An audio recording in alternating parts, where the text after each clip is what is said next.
Olá pessoal, hoje daremos início a mais um vídeo resumo sobre o grupo de estudos de aprendizagem de máquina. O tema apresentado será a análise de sentimentos utilizando a base de dados do Twitter. Uma rápida contextualização aqui temos um gráfico que mostra o aumento na pesquisa pelo termo análise de sentimentos no Google Trends. Isso vai desde 2009 até o ano de 2018 e representa o quão essa área de estudo evoluiu. O Machine Learning em ação. As mídias sociais elas se tornaram objeto de estudo para diversas áreas, seja para a área empresarial, logística, para psicologia, para a própria tecnologia. As pessoas elas dão acesso a muitos dados sobre elas e elas compartilham muitas publicações que também podem dizer muito sobre elas. Então, essas opiniões, esses comentários subjetivos, eles podem se tornar objetos de estudo para empresas. Por exemplo, uma empresa ela pode fazer o pré-lançamento de um produto, lançar apenas o demo e então esperar o feedback dos seus clientes, analisar aquilo que foi dito pelos seus principais clientes, pelo público-alvo, e aí modificar aquele produto ou alterar condições de lançamento e pode acabar dando resultados, pois o lucro pode aumentar através dessas simples mudanças, né? Porque o feedback do cliente é algo muito importante para essa área, por exemplo. O Machine Learning no Twitter, uma forma de usar algoritmos no Twitter são os Top Trends.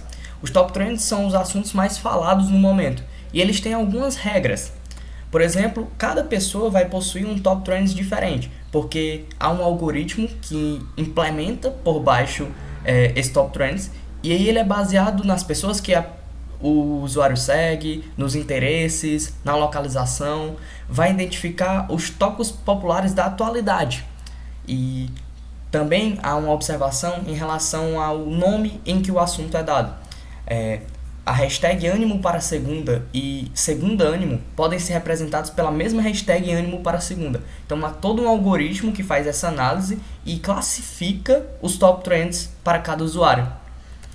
Algumas regras também estão de acordo em relação à atualidade do assunto, pois mesmo que um assunto seja muito falado, se ele for antigo, ele vai ter uma tendência a não ficar nos top trends.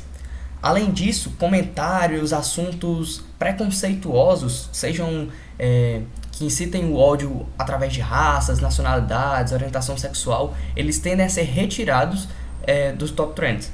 Agora falando sobre a análise de sentimentos em si. A análise de sentimentos, antes de ir para o Orange, a gente tem que conhecer alguns termos muito empregados na análise de sentimentos. A polaridade representa o grau de um sentimento, de um certo texto, de uma certa sentença, podendo ser positivo, negativo ou neutro.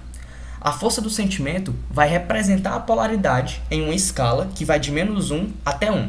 O 0 seria o neutro, quanto mais próximo de 1, mais positivo, quanto mais próximo de -1, mais negativo. A emoção vai ser uma conclusão baseada em uma análise de sentimentos.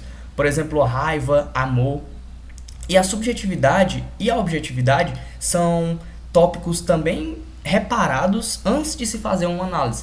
Por exemplo, comentários objetivos vão conter informações, e isso pode ser empregado, por exemplo, para algumas aplicações como análise de fake news.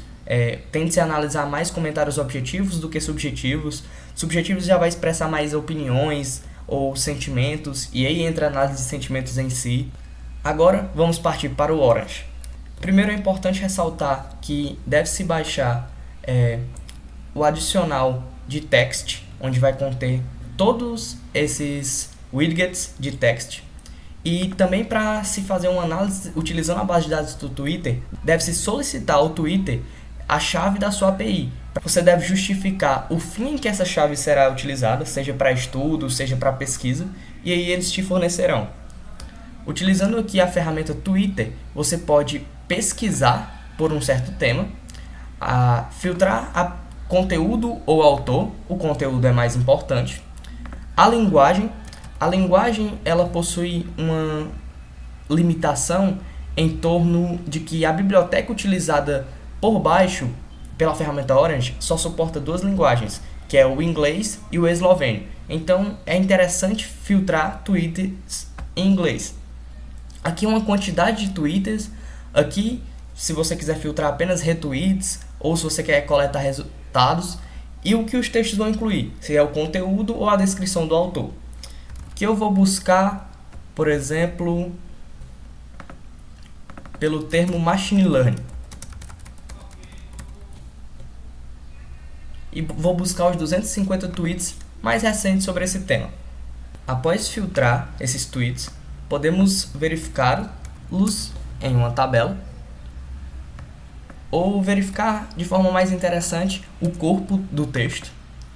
Aqui temos os tweets e diversas informações como datas, linguagem, localização, número de likes, e essas tabelas elas podem ser filtradas e você pode selecionar apenas as features mais importantes futuramente.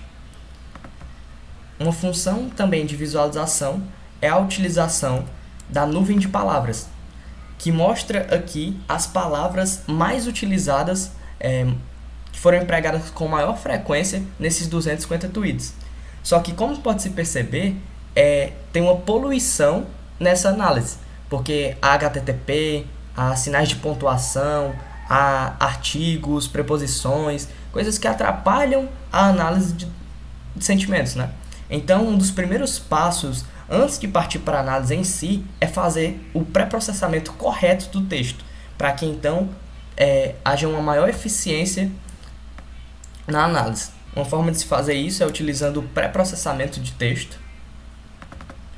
E aqui já uma tokenização específica, por exemplo, para um tweet, pode se tornar todas as palavras em letras minúsculas, remover acentos, remover HTMLs e URLs, e pode-se aqui tirar, por exemplo, sinais de pontuações específicas, caso tenha algum que venha a atrapalhar de forma mais concludente a análise.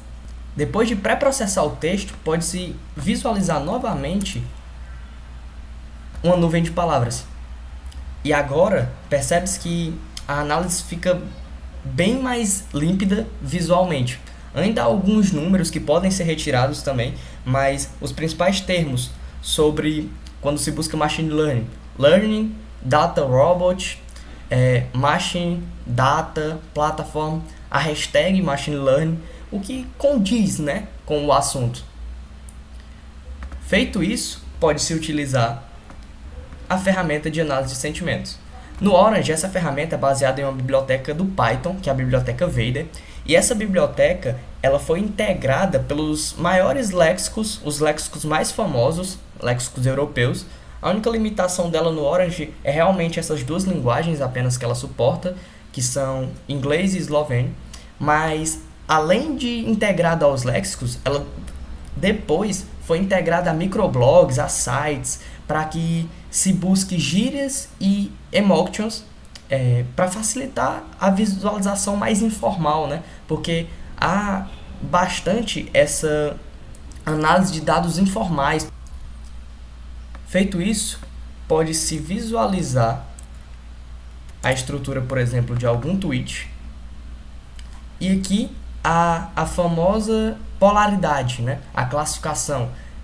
Aqui a probabilidade desse Twitter ser classificado como positivo é 0. Dele ser classificado como negativo, aí 6,1%. E dele ser classificado como neutro, quase 94%. Porque, pelo que parece, é apenas uma informação. É um tweet de cunho informativo, por exemplo. Também pode-se visualizar um mapa de calor, que vai mostrar uma análise desses sentimentos, né, dessas sentenças, de acordo com a sua polaridade. Pode-se também ligar a uma tabela, onde vai expor de forma mais visível todas essas features, por exemplo, como eu já citei, a linguagem, a localização, o número de likes, aí o nome do autor e, ao fim, essa classificação, positivo, negativo ou neutro. Essa classificação ela é feita através de uma quebra de sentenças. Um parágrafo, por exemplo, ele é quebrado em sentenças, e essas sentenças elas vão ser analisadas de forma individual. Ao final, o texto ou o parágrafo vai ter um compound, que vai ser como uma análise contextual, uma análise geral daquele texto, e aí ele vai representar uma certa polaridade, que também entra naquela escala do -1 até 1. Bom, essa é uma forma rápida de se fazer uma análise de sentimentos através do Twitter. O intuito é apenas mostrar como faz, mas pode-se explorar diversos outros temas, diversas palavras-chave através da pesquisa na ferramenta Twitter, aqui dentro do próprio Orange, e destacar o processo, né, a importância da visualização dos dados, do pré-processamento correto desses dados, para que a análise seja feita de maneira correta e os resultados sejam os melhores possíveis, digamos assim. Então, foi isso. Muito obrigado pela atenção.